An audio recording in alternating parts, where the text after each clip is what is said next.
Thank you, John. Next is Devlin McGraw, who is the director of the Health Privacy Project at the Center for Democracy and Technology. Thanks very much. I do have some slides, but most of my talk is not going to involve the slides because I don't have any really interesting slides like John did. I am an attorney. Full confession here, and our slides are really awfully boring. They just have words on them. So, but there is a point in the remarks that I've prepared today where having some slides will be, I think, helpful for you to conceptualize something. So I'll throw them up when we get there. So, I actually, John and I did not plan our talks together, but he teed mine up actually really nicely by pointing out that you know the pathway to data for research purposes that is sort of patient-facing, where the patients donate their data, where the data is culled from information that is essentially created by patients, such as through internet searches or through uses of a medical application. That's the sort of regulatory lack of regulation Wild West for patients. There aren't really any clear rules in terms of sort of protections for data. It's only based on what commitments you make to people, which ideally you don't want to overpromise. Be honest with people. I actually like that principle because ultimately if you're not honest with people, actually we do have regulatory authority to beat you over the head. But having said that, it is about sort of the commitments that you make to people in terms of what you are and are not going to do with data that really control in that patient-facing world versus, you know, with respect to the institutions that typically participate in the clinical research enterprise, they do have rules that they need to follow. Many of them need to follow HIPAA. Many of them need to follow the Common Rule. Many of them need to follow both HIPAA and the Common Rule, and they place some very clear boundaries around how data can be used. And so, you know, one could argue that makes the patient-facing pathway look enormously attractive because it doesn't come with that regulatory baggage. But I guess I would say that while I see great promise in that patient regulatory pathway, enormous promise. I'm with John on this. I'm a privacy advocate, and I still think it's a good idea. I wouldn't put my genetic data up on the web because I know a little too much about what could happen to it on the internet, and it scares me. But I'm also not someone who's sick right now.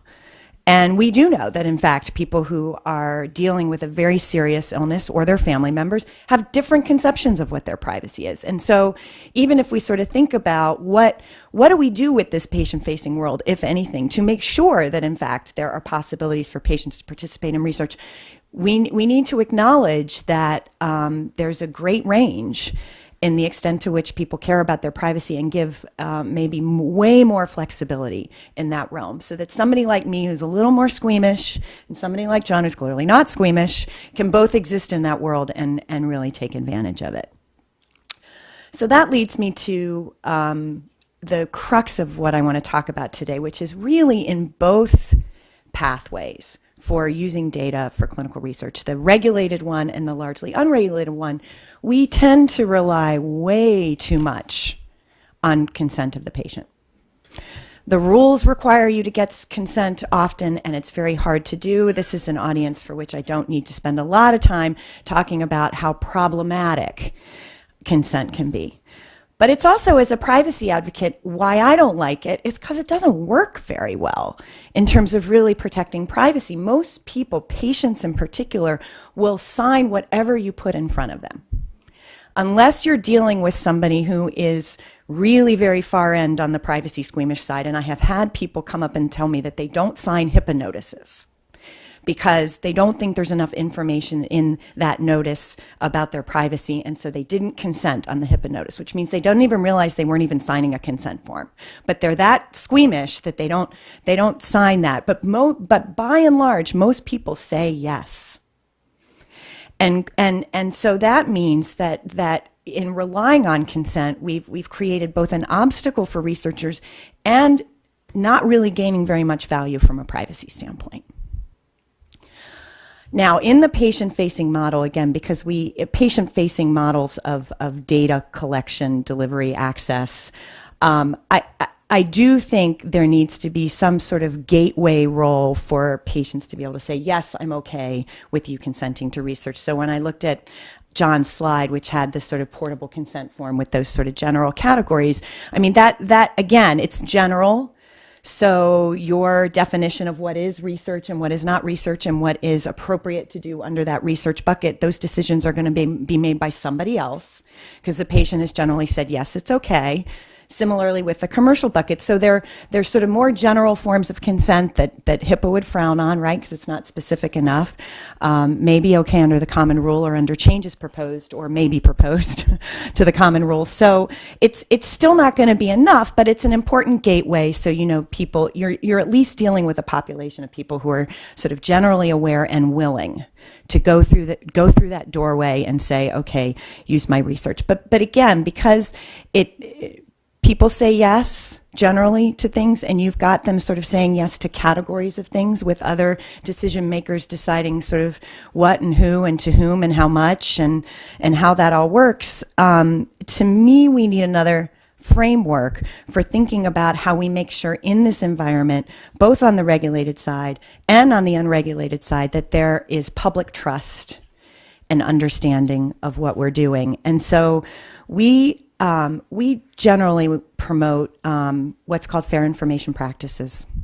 And if you've done anything with data, then you can sort of shut your ears off, because you've heard this talk or talks like it many times. But fair information practices are essentially models of good data stewardship, building privacy into what you're doing in a way that meets the needs for building trust, but also allows you to sort of fulfill the purposes for what you're doing. So here's actually where the slides come in.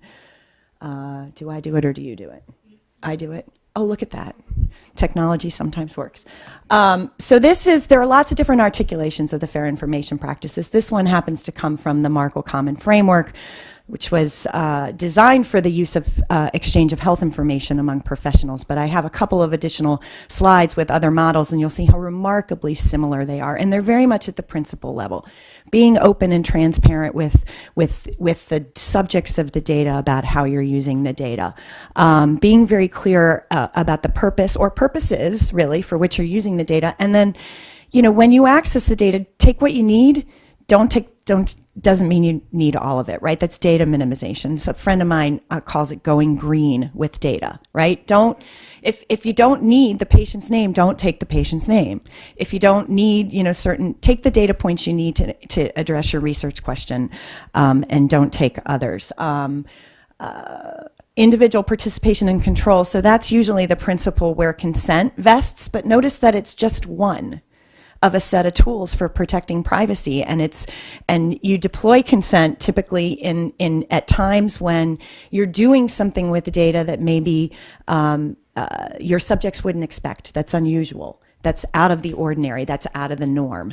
Otherwise, if you've sort of gotten them consented on the front end, and you've got a process in place for vetting how you're going to do projects from this point forward, and you pay attention to sort of basic good data stewardship, that ought to be a model that works without necessarily relying on the patient to evaluate and say yes to each and every research question that we want to bring to the data.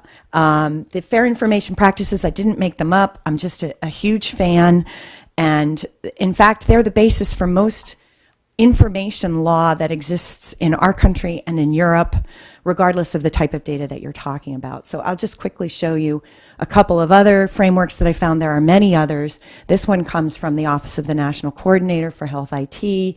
Very similar principles, similarly worded, each of them borrowing after one another, and then particularly relevant for efforts that are sort of focused more on the consumer world, patient-facing, the Federal Trade Commission. Again, they have the authority to make entities comply with any promises they make about how data are going to be used in the commercial sector. And essentially, they issued a report in March of 2012 that basically said, look, companies, we know there's not a baseline privacy legislation that applies in the internet world or in the offline world, but in commercial contexts.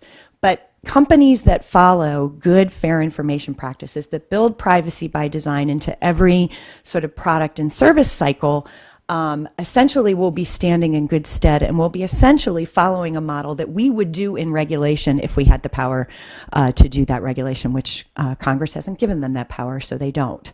So it really is about focusing on fair information practices, making consumer choice more simple.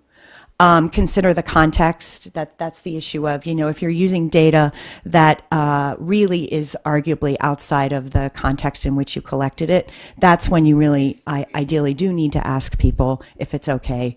Selling data to third parties is often cited as an example of when you really need to go back and ask people if it's okay. If you didn't collect it on the with the knowledge, with consumer knowledge that you were going to do that on the front end. If you did on the front end, then you don't have to go back and ask folks again. And then transparency. Transparency to me is the most underutilized value of fair information practices, and often for patients and their families, the ones that are less willing to share data for research purposes, I think for some of them, it feels like you're sending data into a black hole, where you're never going to hear what happens to it, where you're never going to be able to get any knowledge about it, where it might be shared with other people without you necessarily being aware. And I think we could do a lot more as a community and from a policy standpoint to build better models of transparency for patients. So that's essentially the end of the slides. I want to wrap up by saying a couple more things. One is the title of this particular panel deals with patient ownership of data. And I want to, without necessarily angering people who feel very strongly about the notion of patient ownership of data, let me present to you that I think ownership is not the right frame or context in which to consider those issues. Because ownership is not very conducive to a sharing world. Not at all. I mean, if you own your house, you don't share it with other people unless you say it's okay, right? As opposed to concepts of shared rights and responsibilities that go with data that acknowledge, in fact, that the patient has a right to transparency about data, to be able to get copies of data, to take that data and to use it in ways that they want to, including to donate it for research projects if they want to do that. And that's far better than and a far more workable concept than ownership. It also allows clinical research organizations to think about sharing in ways that and they should think about sharing in ways that are not about proprietary interests in data. I own data versus, I have this data is in my possession, and I have certain responsibilities with respect to that data because it's sensitive, and I made commitments to people when I collected it, and I have legal commitments, again, if you're on the clinical research side, to protect it in some way. But you don't own it.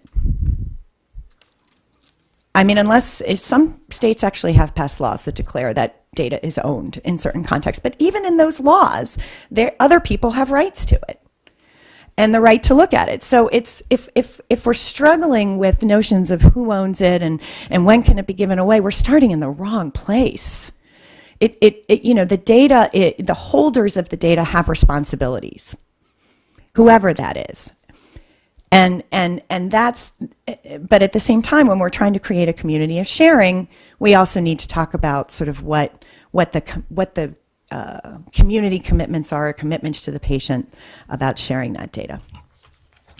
So one more thing, and then since I have some seconds left, even though I have the yellow light, and that is that this patient data sharing environment that John gave us an eyeball into, and that many of us are getting more involved in, there are some policy changes that are going to start to take place with respect to clinicians who are participating in the EMR, EHR incentive program that are about to sort of kick the data sharing with patients door open much more widely.